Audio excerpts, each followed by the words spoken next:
नमस्कार, आप सभी का एक बार फिर से बहुत बहुत स्वागत है। आशा करते हैं कि आप स्वस्थ व कुशल मंगल होंगे। तो बढ़ते हैं आज के क्रमांक की ओर।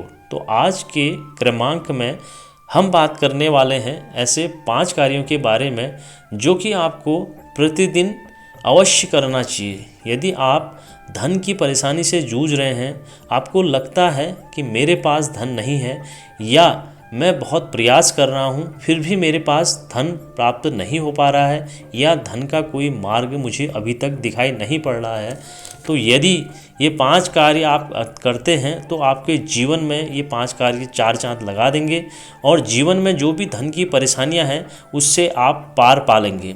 लेकिन 5 कार्यों की आप जानकारी ज़रूर लेना, क्योंकि आपके लिए ये आज का क्रमांक बहुत ज़्यादा महत्वपूर्ण होने वाला है। तो बढ़ते हैं पहले क्रमांक की ओर। यदि हम सुबह ब्रह्म मुहूर्त में उठते हैं तो हमारे जीवन में जो भी परेशानियां हैं उस परेशानियां से हमें निजात मिलता है। यदि ये काम हमें ज़रूर करना है, यदि आप रोज़ ब्रह्म मुहूर्त में उठने का एक नियम बना लेते हैं तो ये जो ब्रह्म मुहूर्त की जो शक्ति है तो उसे आप जानकर दंग रह जाएंगे। ये बहुत बड़ी शक्ति है। इस शक्ति में क्या होता है कि ब्रह्म मुहूर्त में हमारी जो सारी शक्ति है वो शक्ति क्या होती है उस समय पृथ्वी पर पड़ती है। जो कि व्यक्ति इस ब्रह्म मुहूर्त पर उठता है उसको इस ऊर्जा की प्राप्ति होती है। जब ब्रह्म मुहूर्त में हम उठते हैं तो आपको ब्रह्मांड से आशीर्वाद मिलता है। एक ब्रह्मांड से एक बहुत अलग एक ऊर्जा हमें मिलती है जो आपके जीवन को पूरा संचालित कर रही है। ये ऊर्जा का उपयोग आप दिनचर्या में आसानी से कर सकते हैं। आपको ये ध्यान रखना है कि आपको उस समय केवल मौन रहना है, केवल अंतरात्मा का अनुभव करना है। जो हमारे मन का अंतरात्मा चल रही है उस समय उसका हमने अनुभव करना है। ये बहुत सरल कार्य है। यदि आप इस कार्य को कर लेते हैं तो आप देखेंगे कि आपके जीवन में जो परिवर्तन आएगा सबसे पहले अनुभव उसका आपको ही होगा और आपको लगेगा कि मेरा जीवन बहुत बदल रहा है, मेरी जो हैं आदतें मेरी बदल रही हैं, मेरे जो विचार हैं विचार बदल रहे हैं। कहीं ना कहीं ये शक्ति आपको सकारात्मकता की ऊर्जा की ओर बढ़ाएगी। इसलिए ब्रह्म मुहूर्त में आपको जरूर उठना चाहिए। ब्रह्म मुहूर्त का केवल 48 मिनट का जो समय है, इस समय में आप एक सकारात्मक ऊर्जा की ओर प्रवेश करते हैं। जो आपकी नकारात्मक ऊर्जा है वो ख़त्म हो जाती है और सकारात्मक ऊर्जा जो हमारे शरीर में है प्रवेश करती है। जिस चीज़ में भी हम जिस काम में भी हम वहाँ पर हाथ डालते हैं वो काम में हम उन्नति पा लेते हैं। इसलिए आप ब्रह्म मुहूर्त में ज़रूर उठिए, इस सकारात्मक ऊर्जा का फ़ायदा लीजिए। आपके जीवन में देखेंगे कि बहुत बदलाव, बहुत परिवर्तन, विचारों में, आदतों में आपको बहुत परिवर्तन मिलने लगेगा। अगला है दूसरा कार्य क्या है। जब आप सुबह उठते हैं तो आप अपने हथेली के अग्रभाग के दर्शन सबसे पहले कीजिए। उन हाथों को अपनी आँखों से छुआइएगा। इससे क्या होता है और इसे क्यों करना चाहिए, अब मैं आपको बताता हूँ कि दोनों अग्रभाग में माँ लक्ष्मी का एक निवास होता है। इसलिए आप अपने हथेलियों का दर्शन जरूर करें, क्योंकि उसमें माँ लक्ष्मी की जो हथेलियाँ के अग्रभाग में हैं, इससे यह है कि आप उनके चरण स्पर्श करने का कार्य कर रहे हैं। आप देखेंगे कि आपकी परेशानियाँ जो समस्याएं आ रही हैं वो सुलझने लग जाएंगी। ये बहुत ही सरल उपाय है। इसको कोई भी व्यक्ति, कोई भी महिला, कोई भी पुरुष या कोई भी बच्चा कर सकता है। इस उपाय को करने से आप देखेंगे कि आपके जीवन में बहुत बदलाव, परिवर्तन होने लगेंगे। तीसरे क्रमांक की बात करते हैं।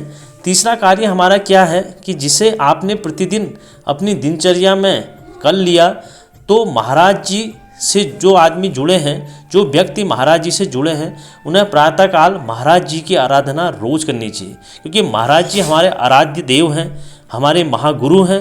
तो यदि हम प्रातःकाल उनकी आराधना करते हैं और उनकी आराधना करके सुबह की शुरुआत करते हैं तो हमारा जो दिन है वो बहुत अच्छा निकलता है और उनका एक आशीर्वाद हमें मिलता है जो हमारे जीवन का एक मार्गदर्शन करता है। क्योंकि सुबह की शुरुआत अपने गुरु सद्गुरु से हो तो वो दिन आपका बहुत अच्छा गुजरेगा। प्रातःकाल की जो आपकी पूजा है, जो आपकी आरती है, उसमें महाराज जी की पूजा जरूर करनी चाहिए। जो कि आपके निर्णय हैं वो निर्णय भी आप महाराज जी से साझा कर सकते हैं, क्योंकि यदि हम निर्णय जो भी ले रहे हैं हो सके वो गलत हो, यदि हम महाराज जी के साथ साझा करके निर्णय ले रहे हैं तो उस निर्णय में गलत निर्णय भी हमारा वहाँ जो हम देंगे तो वो निर्णय भी हमारा सही होगा और ये निर्णय हमारे सही निर्णय की ओर पथ प्रदर्शित करेगा। अगला कार्य क्या है कि अब बात करते हैं चौथे कार्य की। यह आपको प्रतिदिन दिन भर में केवल 1 घंटा मौन रहना चाहिए। मौन की शक्ति बहुत अद्भुत होती है। यदि आप 1 घंटा दिन भर में मौन रहते हैं तो इससे आपको एक बहुत अलग ऊर्जा मिलेगी और यह बहुत बड़ा एक स्रोत है ऊर्जा का। मौन रहने से जो ऊर्जा हमें मिलती है वो हमारे आंतरिक मन को जागृत करती है। वो आपके शरीर में तीव्रता से समाहित होती है, जिसमें आपको सकारात्मक विचारों में आपकी काफ़ी मदद मिलेगी। इसके अलावा आपको वाणी में इसमें काफ़ी प्रभाव मिलेगा। आपकी बोलने की शैली बिल्कुल परिवर्तित हो जाएगी। ये आपके चरित्र को सार्थक कर देगी। इसलिए आपने देखा होगा कि कितने साधु संत जो हैं मौन आराधना करते हैं, मौन साधना करते हैं। इस मौन साधना से आप बहुत उन्नति पा सकते हैं। इस मौन को आप 24 घंटे में केवल 1 घंटा भी करके देखते हैं तो इस शक्ति से आपके जीवन में एक नया बदलाव होगा।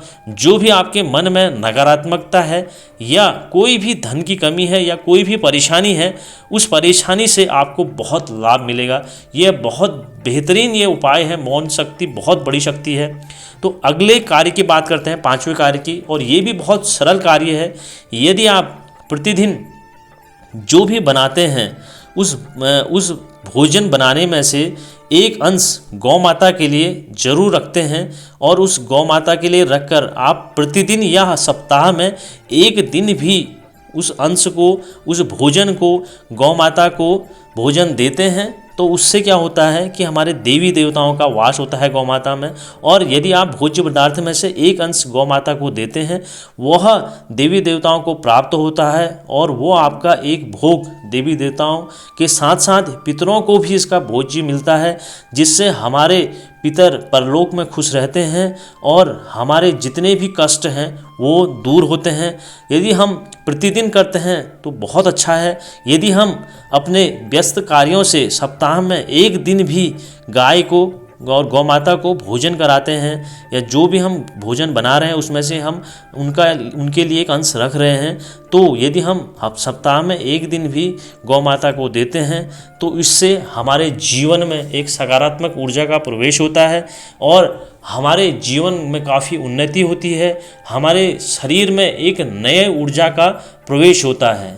तो इस अंक में ये आज हमने जो आपको 5 कार्य बताए हैं, यदि इस जीवन शैली में हम यदि इन 5 कार्यों को करते हैं तो हम देखेंगे कि हमारे जीवन में एक नया आनंद, नई शक्ति और नई ऊर्जा का प्रवेश होता है। तो जय श्री राम, जय नीम करौली महाराज जी।